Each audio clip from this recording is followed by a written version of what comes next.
हाँ फ्रेंड्स, आज जो हम लोग देखने वाले हैं वो देखने वाले हैं मोल फ्रैक्शन।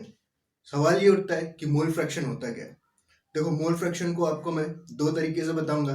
एक तरीका होगा अपना कॉन्सेंट्रेशन के हिसाब से और एक तरीका होगा फॉर्मूला वाइज। सबसे पहले देखते हैं कॉन्सेंट्रेशन के हिसाब से। तो मोल फ्रैक्शन होता क्या है।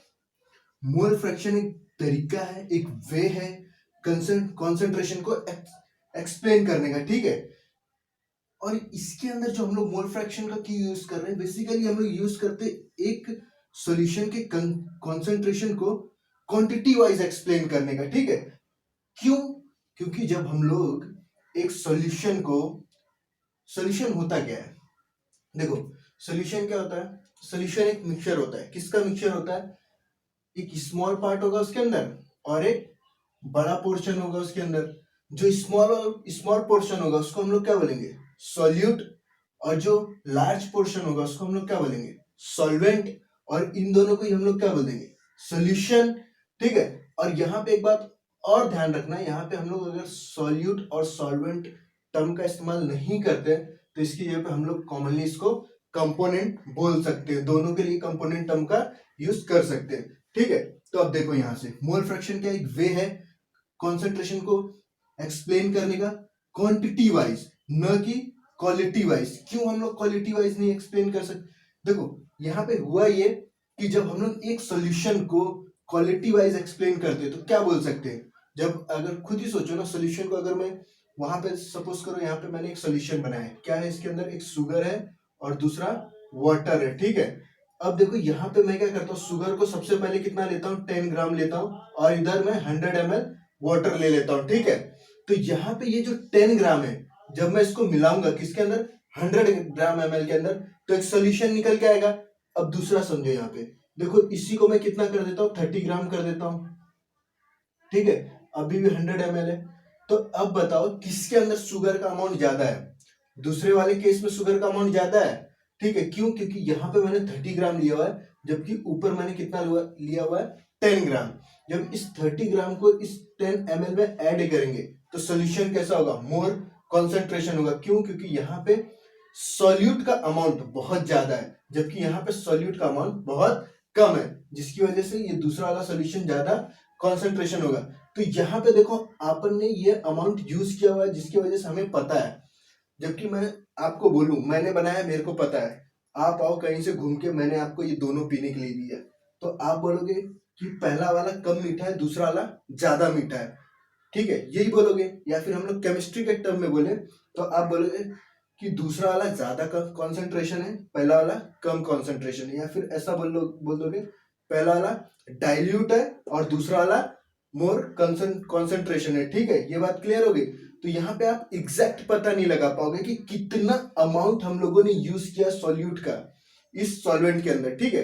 तो जिसकी वजह से यहाँ पे आता है कि हम लोग एक सोल्यूशन के, ठीक है, एक जो सोल्यूशन है इसका जो कॉन्सेंट्रेशन उसको हम क्वांटिटी वाइज एक्सप्लेन करें, न कि क्वालिटी वाइज, ठीक है। इसकी वजह से यहाँ पे कुछ टर्म आते हैं जब हम लोग ये जो कॉन्सेंट्रेशन है इसको जब हम लोग क्वांटिटी के हिसाब से एक्सप्लेन करने लगते हैं। कौन से टर्म आते हैं? मोल फ्रैक्शन आता है, मोलालिटी आती है, मोलारिटी आती है, ठीक है। ये सारे टर्म हमें यहाँ पे देखने को मिलते हैं। तो ये बात क्लियर हो गई कि मोल फ्रैक्शन क्या है। यहाँ पे अभी सिर्फ कॉन्सेंट्रेशन के हिसाब से बताया मैंने अभी। अब इसको फॉर्मूला वाइज देखते हैं, ठीक है। अब इसको फॉर्मूला वाइज देखते हैं। अब मोल फ्रैक्शन को हम लोग फॉर्मूला वाइज समझते हैं, ठीक है। तो फॉर्मूला वाइज कैसे समझना है? सबसे पहले देख लो, मोल फ्रैक्शन को हम लोग एक्स से डिनोट कर सकते हैं, ठीक है। कर सकते हैं, क्या करते ही हैं। अब यहाँ पे देखो, मोल फ्रैक्शन निकालना कैसे, फॉर्मूला क्या होगा? Number of moles of component, कोई एक कंपोनेंट होगा यहाँ पे, ठीक है, जिसका आप मोल फ्रैक्शन निकालना चाह रहे हो। अभी एग्जांपल लेके समझाऊंगा। फिर देखो यहाँ पे number of moles of all the components, ठीक है। ऑल द कंपोनेंट्स में क्या आ जाएगा? सॉल्यूट प्लस सॉल्वेंट दोनों आ जाएंगे, ठीक है।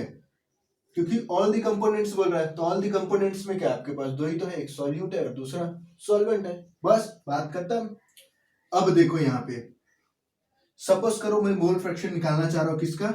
सॉल्यूट का निकालना चाह रहा हूं। तो कैसे निकालूंगा मैं? सॉल्यूट है क्या? सॉल्यूशन के अंदर प्रेजेंट एक स्मॉल पोर्शन, ठीक है, इसका मैं मोल फ्रैक्शन निकालना चाह रहा हूं। तो इसको निकालने के लिए क्या लिखूंगा, सबसे पहले number of moles of solute. देखो number of moles of component की जगह पे अब क्या आ जाएगा, सॉल्यूट। क्यों, कंपोनेंट हम लोग तो दोनों के लिए इस्तेमाल कर सकते थे, सॉल्यूट और सॉल्वेंट दोनों के लिए बताया था मैंने। तो यहाँ पे ये जो कंपोनेंट है उसकी जगह पे मैंने सॉल्यूट लिख दिया, और यहाँ पे number of moles of all the components, तो ऑल कंपोनेंट में क्या आ जाएगा, सॉल्यूट और सॉल्वेंट दोनों। तो मैं इसको सॉल्यूशन लिख सकता हूं। तो देखो नंबर ऑफ मोल्स ऑफ किसका, सॉल्यूशन का। तो ऐसे में मोल फ्रैक्शन निकाल सकता हूं किसका, सॉल्यूट का। ऐसे ही आप मोल फ्रैक्शन निकाल सकते हो किसका, सॉल्वेंट के लिए भी निकाल सकते हो। क्यों, क्योंकि सॉल्वेंट भी तो सॉल्यूशन का हिस्सा है ना भाई, इसके साथ थोड़ी ना यार धोखा करोगे। ठीक है, तो इसको निकालने का बहुत आसान तरीका है। एक का आपने निकाल लिया ना मोल फ्रैक्शन, तो दूसरे का हम लोग बहुत ही इजीली निकाल सकते हैं। कैसे, तो देखो x solute plus x solvent is equal to 1। ठीक है, तो ये रिलेशन आपको ध्यान में रखना है, ये बहुत ज्यादा हेल्प करेगी आपके एग्जाम में। क्यों, क्योंकि जब आप एक का मतलब मान लो आपने सॉल्यूट का मोल फ्रैक्शन निकाल लिया, तो आपको सॉल्वेंट का इस फॉर्मूले के हिसाब से निकालने की कोई जरूरत नहीं है। कैसे निकालोगे आप, यहाँ पे सपोज करो हम लोगों ने सॉल्वेंट का निकालना है और सॉल्यूट का निकाल चुके, तो ये सॉल्यूट को ले जाके यहाँ पे ले जाएंगे तो क्या हो जाएगा, 1 माइनस सॉल्यूट हो जाएगा। तो इससे क्या मिल जाएगा मेरे को, सॉल्वेंट का मिल जाएगा।